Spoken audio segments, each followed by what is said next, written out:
So we got a pretty good look at the Spurs rotation tonight. We will talk about that. We will talk about the Suns, very disappointing again. The Sixers, very disappointing again. And all of the other games, there was no real significant injuries.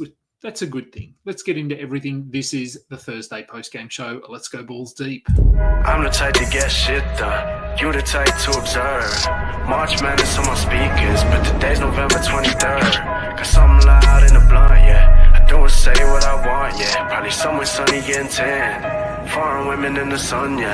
That's all that I need. That's all that I need. That's all that I need. Got my brothers with me. Got my brothers with me and my mama's healthy. That's all that I need. Welcome to the Balls Deep podcast, brought to you by Fantasy Basketball International. I'm Adam King. Find me on Twitter and Blue Sky at AdamKing91. Find us on Google Podcasts, Apple Podcasts, Spotify, YouTube, anywhere, everywhere you consume fantasy basketball content. And we are part of the Old Man Squad at Old Man Squad on Twitter. Oh, something in my eye. 9 games. Let's get straight into it. There's not really any news other than what happened in the games. So we will start with the first game of the night. Comfortable victory for the Celtics over the Sixers. Now, the Sixers were, for all intents and purposes, fully healthy, full strength, and this was not competitive. So not a great sign for the Sixers, maybe a great sign depending on what you're hoping. If you're a Sixers fan, 124 to 104, and that is quite a flattering scoreline, to be honest. Celtics were also healthy. Drew Holiday continues to be very, very, very bad. 8 points, 2 assists. Do not hold him, please. Peyton Pritchard had 28 points. Now, usually the minutes would be more in favour of Drew Holiday. Pritchard was just playing a lot better, and this was a blowout. So, we're not sort of going and having to add Pritchard. This was very good, but he had been pretty mediocre leading up to this, so he's fine. We don't need to roster Al Horford. We don't need to roster Drew Holiday. For the Sixers, Quentin Grimes did start. He played 30-plus minutes. He had 12, 7, and 3.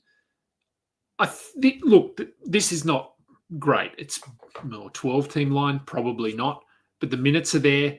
We know Paul George is going to miss some more time. We know Joel Embiid is going to miss time. Maxey, they've already started hinting at missed games for him. So I think you have to hold Grimes. Oubre, obviously. Paul George, 17 points. The points are fine, but 1 steal, 2 assists, 2 rebounds. Yeah, not great. Joel Embiid, 15 points, 4 assists.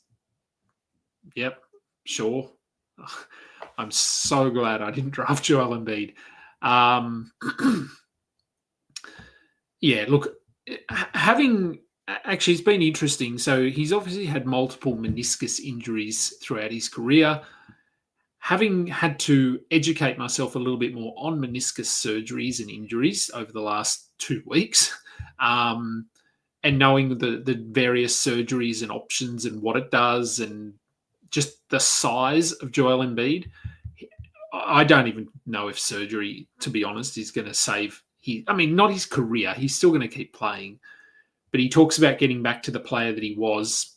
I don't think we ever get there, to be honest, which is a shame. But, look, it is what it is.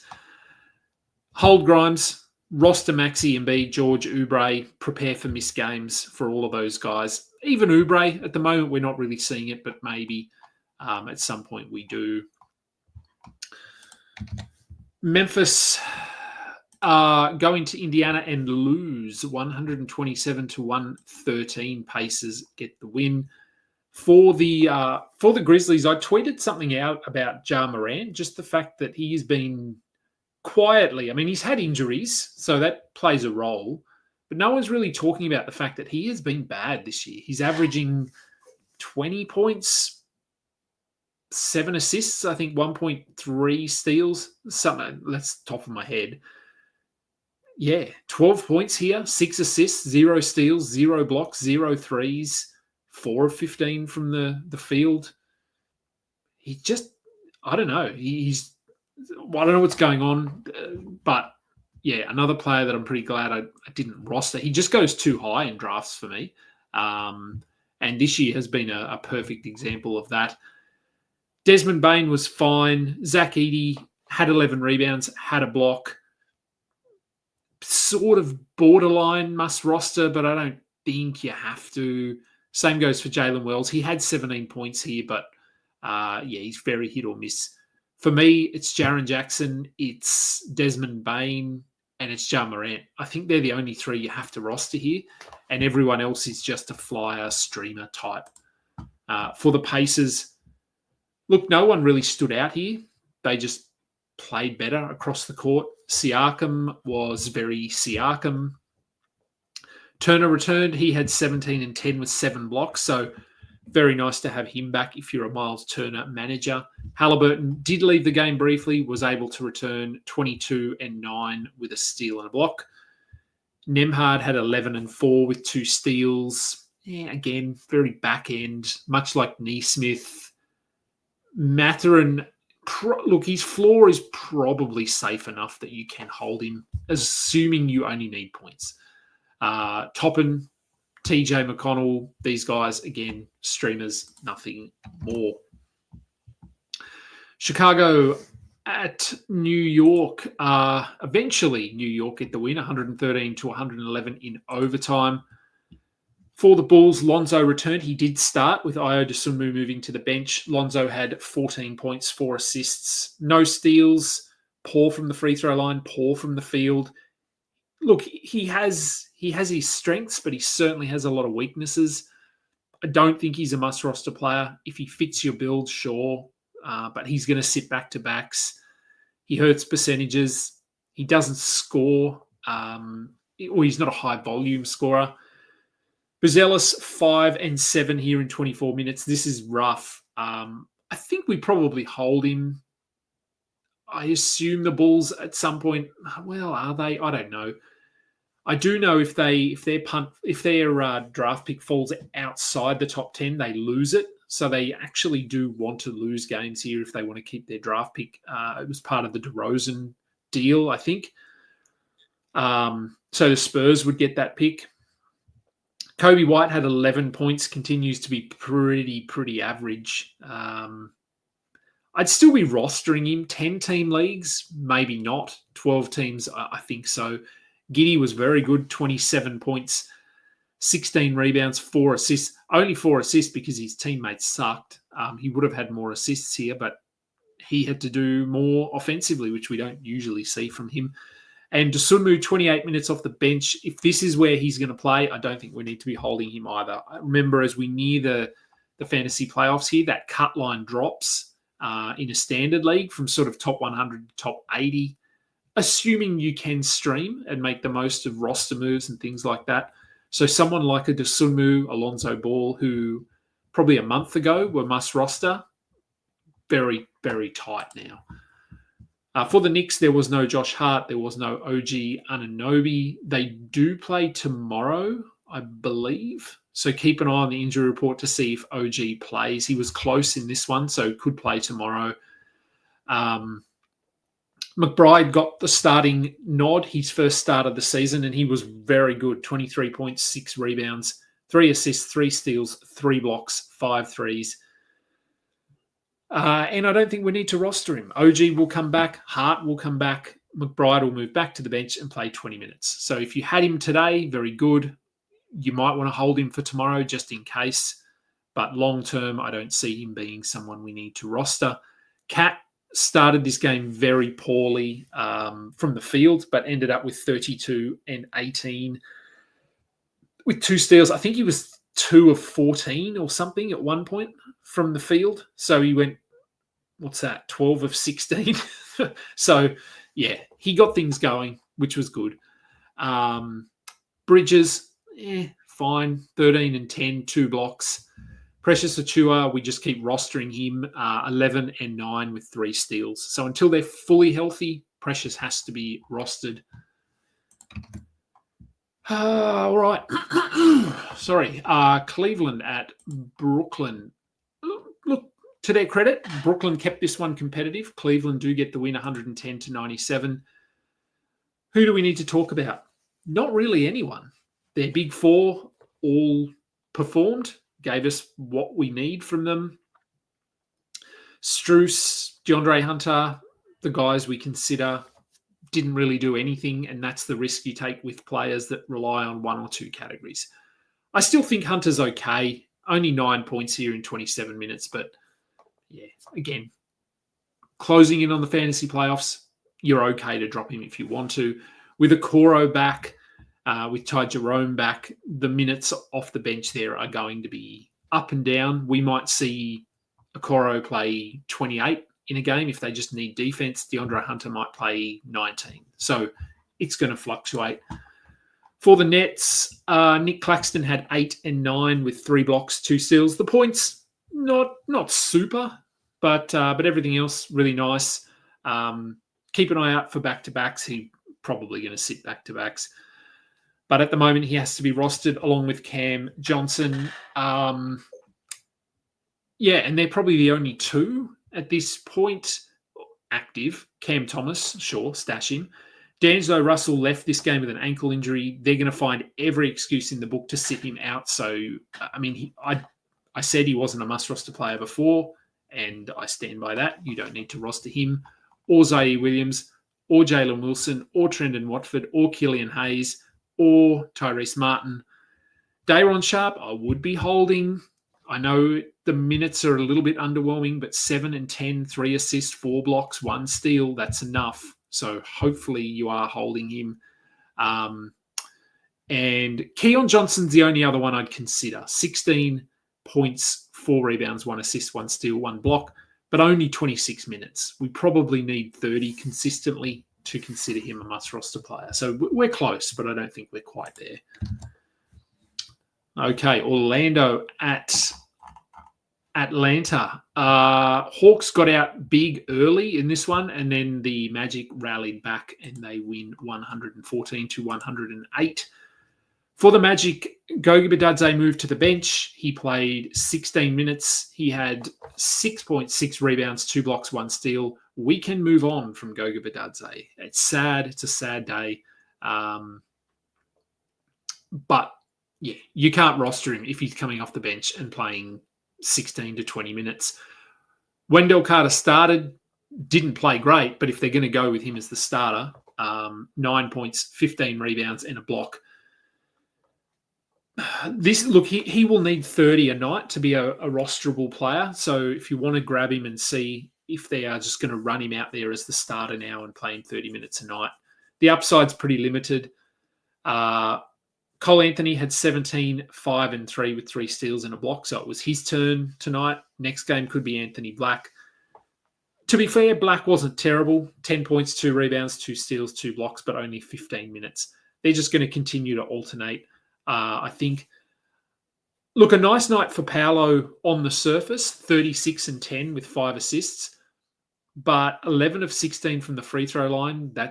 That's not great. It's going to drag down that free throw efficiency. 11 of 25 from the field is okay. But good to see him being aggressive and getting more numbers on the board. That's what we need to see from him. For Atlanta, Ricochet, fine, 11 and 12, steal on a block. They're good numbers, but 24 minutes is not enough for him to be a rosterable player.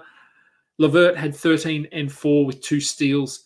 Of Levert, Niang, Ricochet, Gay, Mann, all of these guys, Levert is probably the guy I would roster first. Then it's probably George Niang, maybe, over Ricochet. They could alternate, but I don't think any of them except for Levert. He's the closest to being someone we need to hold. Okongwu had 11 and 7 with a block in 30 minutes. Clint Capella returned. He didn't do anything. We don't need to add him, but he returned. Dyson had very poor shooting night, 3 of 15 from the field, but as he does, he filled the box score in other areas. He had 10 points with 11 rebounds, 4 assists, and 3 steals, and Trae Young, 38 points. 6 assists, so had to do a lot of the lifting here offensively, and they come up short against the Magic. All right, Clippers at Milwaukee for the Clippers, who fall in this one, 116 to 110. Kawhi Leonard returned, so he's just missing back-to-backs at this point. Will he play back-to-backs? Maybe. We're not there yet, though. 25, 4 and 4 with 2 steals for Kawhi. So he's starting to look more like the Kawhi we know and love. We don't need Amir Coffey. Chris Dunn continues to be a very, very good steals streamer. 6 steals in this one. But that's all. He does nothing else. Zubats had 20 and 15 with 4 blocks. So a good night for him. Bogdanovic had 15 and 5 with 2 steals, but only 20 minutes. Again, numbers are fine, minutes are not. I don't think you need to be holding him. Same goes for Ben Simmons. He had 6, 5, and 4 with a steal and a block, but 20 minutes, not enough. He's going to sit back-to-backs. Stream him in, absolutely. Hold him, I don't think so. For the Bucks, no Bobby Portis, of course. He is basically done for the remainder of the regular season. So Kyle Kuzma, this was the worry when Giannis comes back, when Dame plays. Where does Kuzma sit in the pecking order? He's probably going to fluctuate between 3 and 4. Lopez took a few more shots here than he might usually. So Kuzma, to me, is probably... Look, you probably have to roster him just because he's going to play 35 minutes a night. But don't expect too much. Giannis was on a minutes restriction as well here, 23, 8 and 4 in his 24 minutes. Lopez had 22, 7 and 2, 4 blocks. Nice bounce back for him. And Prince, we talked about him in the pregame show. He's pretty borderline. He had 14 and 7. That's not terrible, but I don't think you need to roster him unless Giannis is going to miss games, which he could moving forward. That would be the only situation I think I'd be looking at Prince or Green or Trent. They will pop off from time to time, but they're not going to do enough. And look at that. Jericho Sims bringing his New York form to Milwaukee. 0 points, 2 rebounds, 0 assists, 0 steals, 0 blocks in 17 minutes. Very nice Tony Snell effort there from Jericho Sims. All right, Charlotte at Denver. The Nuggets, 129 over Charlotte, 115 now. Again, credit to the Hornets. They kept this one close for at least 3 quarters. We had no Mark Williams. We had no LaMelo Ball. So it was Yusuf Nurkic who got the start. 9 and 10, 7 assists, a steal and a block. This is what he can do. He's a good rebounder, out of position assists, and usually gets his big concrete hands in the way and gets you a block or a steal. But only 19 minutes. I don't think you can roster him. If he is going to hover around 20 minutes, yeah, I don't think there's enough there. Diabate, I thought he would be closer to 30 minutes, and he was, despite coming off the bench. But not a great night. 11 and 6. You don't need to be holding him. Mark Williams will return in the next game. Yeah, look, there's some weird performances here, but you throw those two back into the lineup. Alfred Payton had 0 points in his 16 minutes. Nick Smith, 16 and 3 with 2 threes. That's fine. He is close to a must. Look, he's going to play minutes. The production will go up and down, but he had been playing well prior to the All-Star break. Yesterday, today were fine. So he's probably a soft hold at least. Josh Green had 19 points, but we don't need to be fooled by that offensive performance.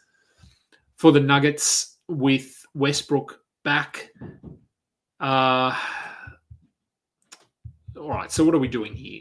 Aaron Gordon was good, 18 and 7. Now, they played Charlotte, so back of your mind, they played Charlotte. So we don't need to worry too much about these performances. Aaron Gordon was good, but I don't think we need to roster him. Michael Porter was not good, but I do think we need to roster him. Jokic, don't need to talk about, or Murray. Westbrook played 26 minutes off the bench. He'll play more than this, I think, once he's healthy. Christian Brown played 33 minutes as a starter. Not sure what they're going to do, whether they will move Westbrook back into the starting lineup. I would hold Brown. I would hold Westbrook. And let's see how this plays out over the next 7 days. And Julian Strouthar, the numbers were fine. 16 points, 4 rebounds, 2 assists, 4 threes, but 22 minutes, not really enough. So I think we can move on from him. All right, Phoenix at San Antonio. Poor old Phoenix, eh? They fall to the Spurs, who were, of course, without Victor Wembanyama. For the Suns, we had Nick Richards starting. He played 9 minutes. You can drop Nick Richards. Royce O'Neal started and had one of his random Royce O'Neal offensive nights, 27 points, 6 rebounds, 3 assists, 3 steals. Yeah, look, we know what Royce O'Neal does. Once a month, he will do this, and then he'll just give you sort of across-the-board, low-volume contributions. He's fine, I guess. If they're going to play in big minutes, he's okay as a streamer, as is Grayson Allen, who had 11 points, 3 assists, a steal, and a block. Beal had 19, 9, and 6 off the bench. Obviously, we're holding him. The 2 question marks, Tyus Jones. Look, he had been playing better than this, so I will cut him a bit of slack here. So I'm probably holding him, but 23 minutes is, it's not super encouraging. So I'm absolutely okay if you want to drop him, because his upside to me is very limited. But if you want to hold him, see if he can get back into some sort of form, fine. And Bol Bol, one of the more talked about players over the last 1 to 2 weeks. And I was convinced he was not a must-roster player. He's not very good. I know he had 2 good games, and I don't think I talked myself out of it. But this is why. This is why I don't think he's a must-roster player. 5 points, 4 rebounds, and a block in 10 minutes. And he started the second half. He is just not a good player. I know he puts up numbers, but David Roddy puts up numbers. What's that guy who used to play for? I can't even think. Anyway, he's one of those players who, if you give him minutes, he'll put up numbers. But we are about numbers as fantasy managers. But NBA organizations are not about numbers. They're about winning. They should be. And he is not a winner. So I don't think you need to hold him. If you want to, maybe he plays more in the next game. This was just a weird game against the Spurs, who basically ran Bismack Biyombo as their center. And yes, this is 2025. So if you want to hold Bol and give him another game, sure. I didn't add him anywhere, and I don't care. I'm not going to go and add him. Let's move to San Antonio. Bismack Biyombo started. Here we are. 8 points, 3 rebounds in 16 minutes. Don't add Bismack Biyombo. Of course, they didn't play Sandro Mamukelashvili. Awesome. If you added him, I can't really say much. Now, it does sound like Charles Bassey could be back tomorrow. Go and find him and add him. I think if he is healthy rest of season and he can play 25 minutes a night, he is a little bit Dayron Sharpie. Could be a top 80 player, probably top 50 ceiling. Whether we get there, we probably don't. But yeah, if he's available and he's close to returning, I would put in that effort to stash him. I think I've picked him up in 3 leagues just to see. What did the other guys do? Well, Harrison Barnes did nothing. I hope you're not holding Harrison Barnes. Devin Vassell, 13 points, 3 steals and a block. He took 14 shots. This is probably serviceable, let's say. He was a team best plus 17. Chris Paul had 13 and 10. De'Aaron Fox, 26, 9 and 7. Fox is going to have to do a lot offensively here now on this team, which is good if you have De'Aaron Fox. But let's look at the bench guys. Who stepped up, who didn't step up. We'll start at the top. Jeremy Sohan, 12, 5 and 4 with a steal. Has to be rostered. These numbers are not magnificent, but the 28 minutes, very encouraging. So make sure he is not still available in your league. Steph Castle, 10 points, 10 rebounds, 3 steals, 26 minutes. Must roster? Close. I'm pretty sure he would be rostered in most leagues. If he's not on your team, I wouldn't be sort of cursing or going out of my way to trade for him. But if he's available, I'd give him a look. Keldon Johnson had 15 points in 25 minutes. He's purely points, nothing else. If you need points, sure. Julian Champagny also had 15 points in his 16 minutes. So they're going to be like your Risa Shea, Clay Thompson, I don't know who else, DeAndre Hunter to some degree. There'll be a bucket of guys here at the end of the season who, if you just need 30 points over 2 games, you stream them in and then you move on. All right, Lakers at Portland, final game of the night. The Lakers bounce back after a pretty bad loss the night before. They get the win over Portland. No Luka Doncic. So, of course, Austin Reeves played very well in this one. 32 points, 7 assists, 2 steals, 2 blocks, 12 of 13 from the line. LeBron had 40 points, 11 turnovers. He was very careless with the ball in this one. I watched a lot of this game and, you can just tell he's losing a step. And, of course, that's going to happen. But still played very well. Jackson Hayes had 9 and 7 with a block. Borderline. Let's call him borderline. Rui Hachimura, when he's not scoring, there's not much to fall back on. He did have 12 rebounds here. Unusual. I would probably hold at least another few games. The minutes have been really good, and there's not really anyone coming for his minutes at this point. Dalton Connect, useless. Milton, useless. Jameson, useless. Vincent, useless. Goodwin. Well, Goodwin's actually a good player, but he was useless in this one. So although Hachimura isn't super exciting, there isn't really anyone challenging him at this point. So I think we roster him. And Finney Smith had 10 points, 6 rebounds, 2 steals and a block. Once Luka comes back, Vanderbilt also has to come back. So Finney Smith, if he was guaranteed 33, 34 minutes a night, I'd probably say we add him, but he's just not. So we don't. On to Portland. Now, he's not really going to be mentioned. I don't think he'll be mentioned in the most improved player discussion this year. But Tamani Kamara, for me, he has to be up there. 19 points, 7 rebounds, 3 assists, 5 steals. Defensively, a lot of those turnovers for LeBron were because of Tamani Kamara. He didn't shut him down because he had 40 points. But Kamara is a very, very good defender. And offensively, he's getting more confident. It is inconsistent. He was 7 of 8 here. He could go 2 of 12 in the next game. So it's up and down, but he's been really nice this season. On the other end of that scale is Jeremy Grant, who I didn't tweet anything out. I was going to, but I just couldn't be bothered. In terms of offensive decision-making, Jeremy Grant is one of the worst in the league. There was so many poor decisions in this game. Threes, layups where he just was clearly going to be a charge. They had a 2-on-1, 3-on-2, and he tried to take it himself. Yeah, he's just he can still be an impactful player because he's a good defender. He's got good length, but offensively he tries to do way too much. 1 of 12 from the field, 3 points. But we have to roster him. If he's playing 30 minutes, you have to.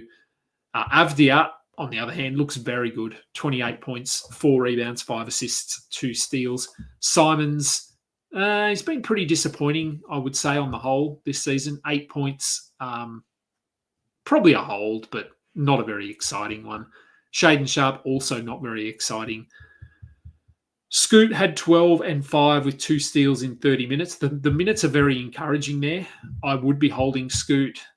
Donovan Clingan started. He had 6 and 6 with 3 blocks and a steal. The last game, would he have 20 and 17? He's probably going to settle somewhere in the middle, like 10 points, 12 rebounds with a couple of blocks, which is fine. You hold him.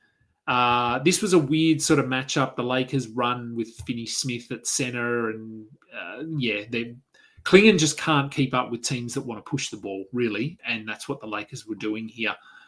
So Klingon's minutes are going to be like this. They're going to be 17, 20, 18, and then he will have games where he plays 28, 26, depending on who they're playing. So you have to hold him. You just ride the ups and the downs. Rob Williams, he probably should be rostered. The missed games, he's going to sit back-to-backs, I think. But 8 points, 6 rebounds, 2 steals, 2 blocks. They're very similar. They profile much the same, except Rob Williams has the ability to switch out and guard on the perimeter a little bit more than Klingon, which means they can play him when they're playing against teams that want to push the ball, like they were tonight against the Lakers, hence the 25 minutes. It'll rotate, it'll shift, but I think both should be rostered. Klingon would still be my preference, though. All right, let's do some quick questions, and then I can hear dinner. My wife's getting ready. McDavid beat the US. I have no idea what you're talking about there. That might be a hockey thing. Oh, yep.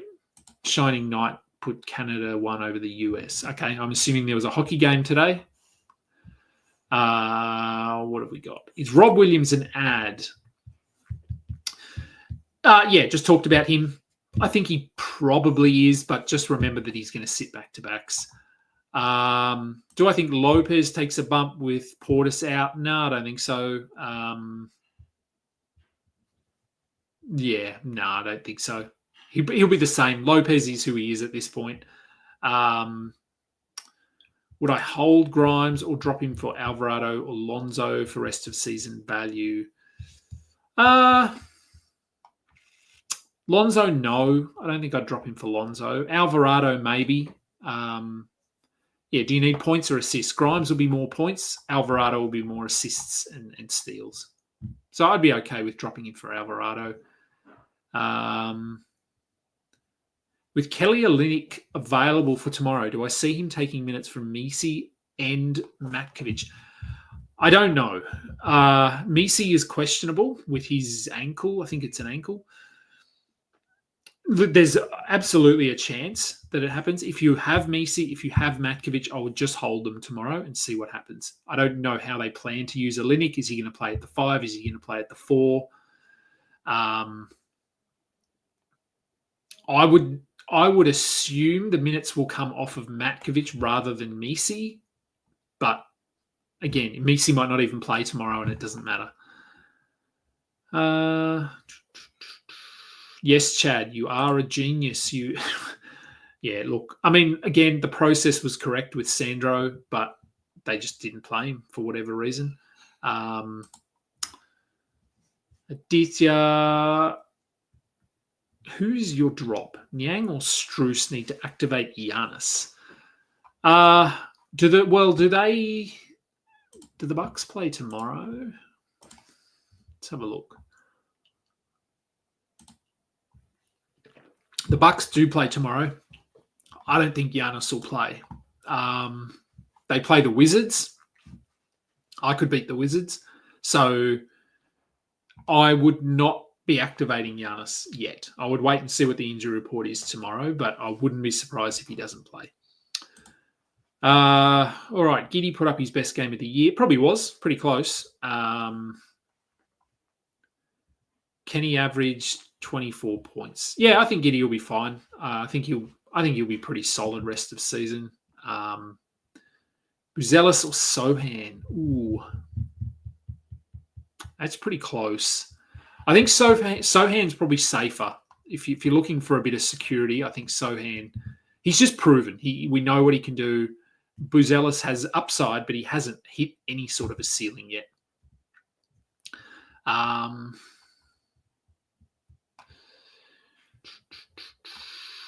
What else have we got?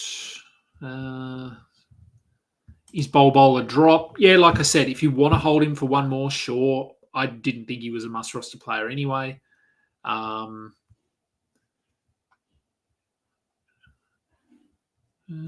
else have we got?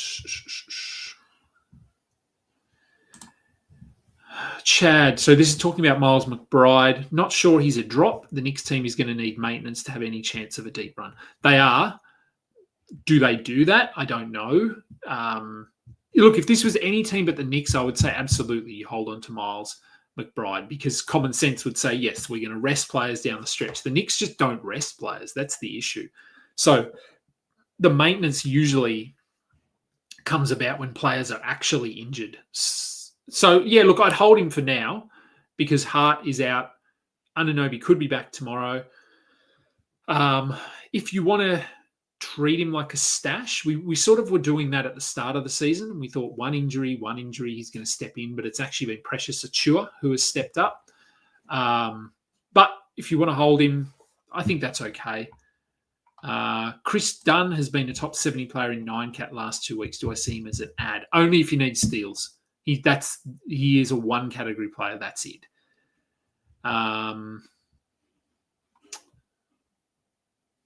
Would I recommend adding Mobo at this time or wait until Pirtle is shut down? No, I wouldn't yet. Pirtle was questionable and then downgraded to out, so that would indicate he is going to come back at some point in the next week. Joseph Kim, tempted to have 4 Portland guys. You have Denny, Scoot, and Klingon, but should I drop one of them to pick up Kamara? Sohan and Pods are on waivers. Soft punting 3's turnovers, goodness this. Don't drop Denny. I wouldn't drop Denny. I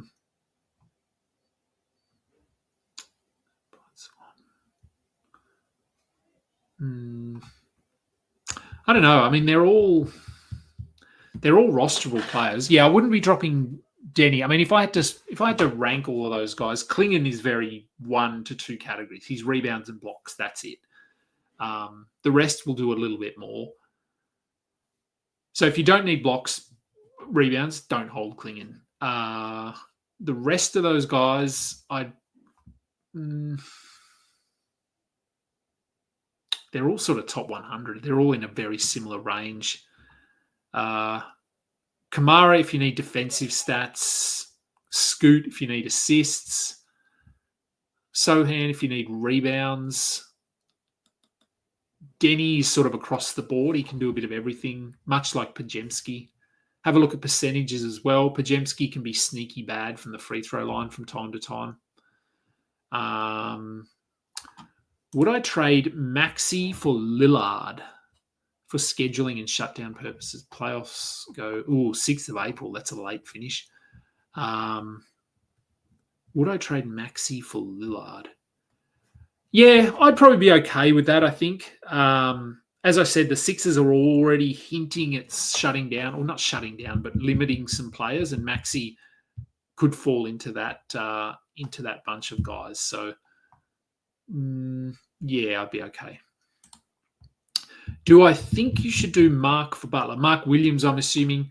Yeah, I'd be okay with that. Mark Williams, he's probably only going to play 28 a night. He's probably going to sit back-to-backs. So, yeah, I think I'd be okay with that.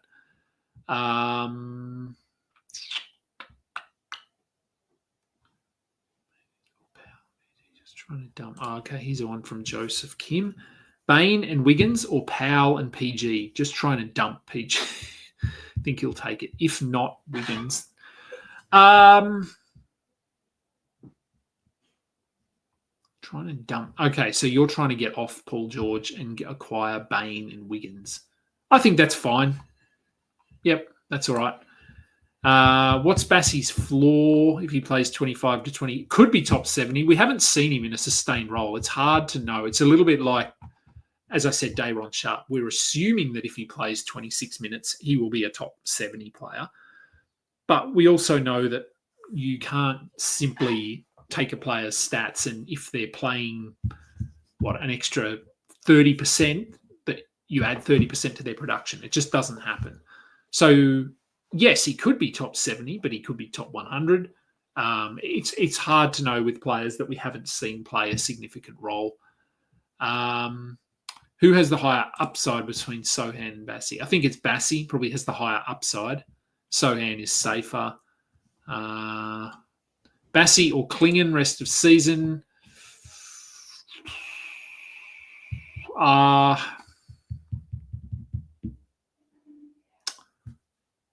Look, it's probably Bassi right now. Sorry, Klingon right now. But if Bassi comes out tomorrow and plays 24 minutes, remember he's coming off a knee sprain, so he may come off the bench behind Bismack tomorrow and play 22 minutes. We'd get a pretty good look at him then. But I'd say Klingon right now, but in a week that could be Bassi. Do I see any chance of Towns sitting out tomorrow against the Cavs? There's a chance, but it's the Knicks. So, yeah, probably not. When will I be on a mailbag with Josh Lloyd again? Probably for the next one. I'll message him today, actually. I just didn't this morning because, yeah, I'm sleeping like 3 hours a night because of my knee and stuff. So by next week, it should have settled the swelling and that sort of thing. So I should be back to normal next week. All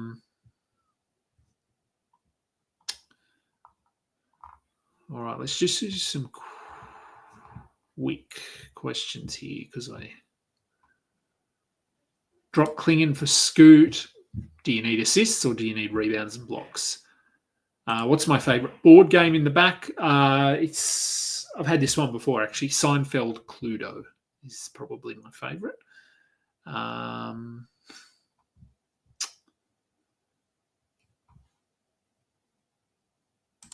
Gutted about my knee? Yeah, so am I. It's not playing basketball again is sad, actually.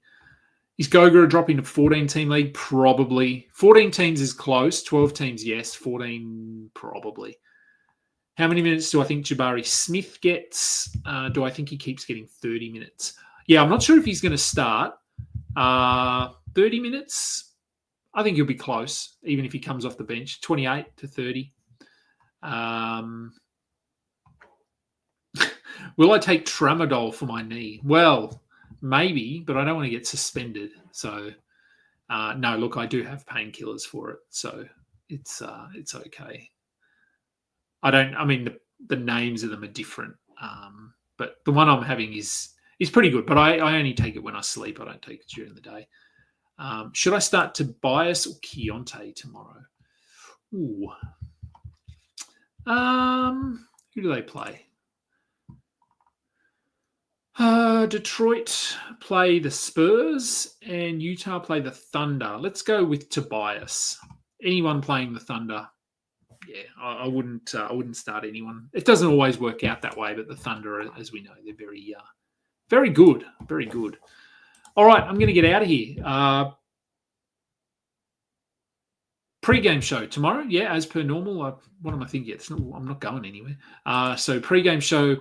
Oh, is Ryan Dunn done? Yes, Ryan Dunn is done. For now, anyway. Could change. Who knows? Phoenix are a bit of a mess at the moment. Yes, pre-game show as per usual. First game tomorrow is at normal time. So there will be a pre-game show. I'm maybe going to do a show with Dan. He hasn't messaged me, but I did message Dan and see we might do a show. Probably won't be tomorrow. I did suggest tomorrow, but it might be. It might be next week or something like that. But should be normal shows rolling out. So yes. Appreciate everyone listening, joining in, questions. Please go download, please go like, all that stuff. And that'll do. I'm Adam King. This has been the Balls Deep post-game show. Until next time, catch ya. You just listened to another episode from the Fantasy Basketball International Podcast Network. Thanks for joining us. And for more information about joining our community, please check out our website at FBI Basketball.